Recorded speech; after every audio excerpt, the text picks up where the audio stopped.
Governor DeSantis' most recent legislation takes aim squarely at critical race theory and what he calls woke indoctrination. While much of what you've heard centers on school, Governor DeSantis also included businesses. Tonight, our fact-check team looking past the headlines, investigating if the move is even possible. Megan, tonight we are once again joined with our fact-check team, John and Janae. And so far, Governor DeSantis has only issued a press release on this topic, no actual written legislation. So, Janae, you looked into if he has the power to turn this into a law.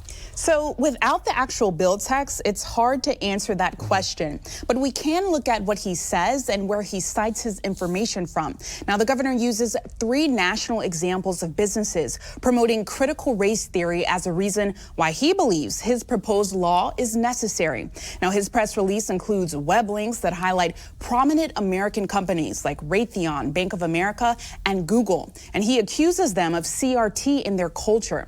Now, at this point, without direct text of how he intends to go about making this law, it is virtually impossible to say if he can legally go into the private sector. Now, I did speak with a lawyer, and she says essentially private employers have the freedom to give the training they want, and it seems like an overreach to tell a private employer what they can or cannot do.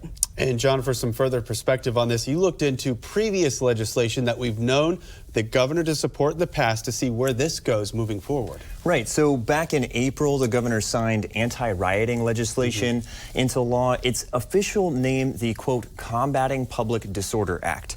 So it did make it through the state's legislative process and get signed into law. That said, opponents of the law commented early on that it was overly broad in its language. And in September, a district court judge agreed with them. Judge Mark Walker said that under the law, quote, the lawless actions of a few rogue individuals could effectively criminalize the protected speech of hundreds, if not thousands, of law-abiding Floridians.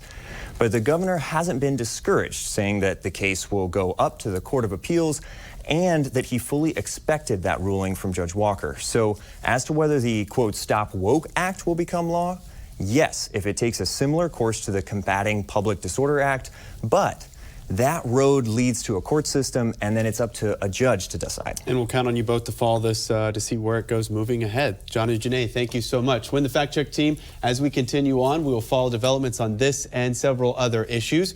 You can also read the story with links to where they found their information tonight on our website, thenationaldesk.com.